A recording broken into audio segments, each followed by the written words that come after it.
రాష్ట్రమైనా దేశమైనా బాగుండాలంటే మంచిని అరిచి చెప్పు, చెడుని చెవిలో చెప్పు అనేటటువంటిది ఒక సూత్రం. అయితే రాజకీయ ఎజెండాలతో నడిచేటటువంటి మీడియా ఇదివరకు జగన్మోహన్ రెడ్డి ఉన్నప్పుడు చెడుని అరిచి చెప్పింది, మంచిని చెవిలో చెప్పింది. ఇప్పుడు ప్రభుత్వం మారాక మంచిని అరిచి చెప్తోంది, చెడుని చెవిలో చెప్తోంది.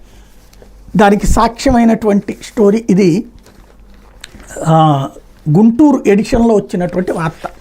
నిర్వహణ లోపం, రోగులకి భారం, వ్యాధి నిర్ధారణ పరికరాల మరమ్మతులకు మీనమేషాలు, బోధనాసుపత్రిలో పనిచేయని ఎకో మిషన్, మెడికల్ ఐసీయూలో పంకాలే దిక్కు, తెనాల్లో జరగని థైరాయిడ్ వినికిడి లోపం నిర్ధారణ పరీక్షలు. ఇది జిల్లాల్లో ఉన్నటువంటి తెనాలి జిల్లా ఆసుపత్రిలో ఇది పరిస్థితి అంటూ ఒక స్టోరీని హైలైట్ చేసుకొచ్చింది. అంటే ఆసుపత్రుల్లో అద్భుతం చేస్తున్నాం, మెరుగుపరిచాం, జగన్ హయాంలో నాశనం చేసేస్తే మేము బాగు చేశామని ఓ పక్కన ప్రభుత్వం చెప్తోంది.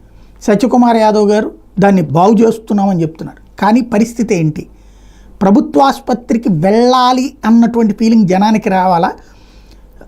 ఇక గతంలో ప్రభుత్వ ఆసుపత్రులు అంటే ఒకప్పుడు మా చిన్నప్పుడైతే మాకు ప్రైవేట్ ఆసుపత్రులు అనేటటువంటిది ఏ ఆపరేషన్ల లాంటి వాటప్పుడో తప్పించి మిగతా ఎన్ని ప్రభుత్వ ఆసుపత్రులని. కానీ తర్వాత కాలంలో ఎట్లయిపోయింది, ఇక గత్యంతరం లేని దశలో అంటే చస్తారు అనుకున్నప్పుడు తీసుకెళ్ళి ప్రభుత్వ ఆసుపత్రిలో చేరుస్తారు. అంటే ప్రైవేట్ ఆసుపత్రిలో డబ్బులు కట్టలేని పరిస్థితుల్లో చేర్చేవాళ్ళు. ఇట్లాంటి స్థితికి వచ్చింది. పేదలకి మాత్రమే అన్నటువంటి స్టేజ్ వచ్చింది. అంటే ఇప్పుడు ప్రస్తుతం పేదలు మాత్రమే ప్రభుత్వ ఆసుపత్రికి వెళ్తారు. ఆ పేదలే కదా అని పట్టించుకోవట్లేదా మనం? లేదా ఆ పేదలకి ఇప్పుడు ఈ డయాగ్నసిస్ అంటాం, ఈ టెస్టులు ఇవన్నీ కూడా వీటికి అవుతున్నది వందలు కాదు వేల ఖర్చు. ఈ భారం పడకుండానే కేంద్ర ప్రభుత్వమే డబ్బులు ఇచ్చి మరీ పెట్టించింది. చిన్నపాటిది కావాలని సృష్టించే రిపేర్ల కారణంగా అక్కడ అందుబాటులో లేకుండా పోతాయి వస్తువులు.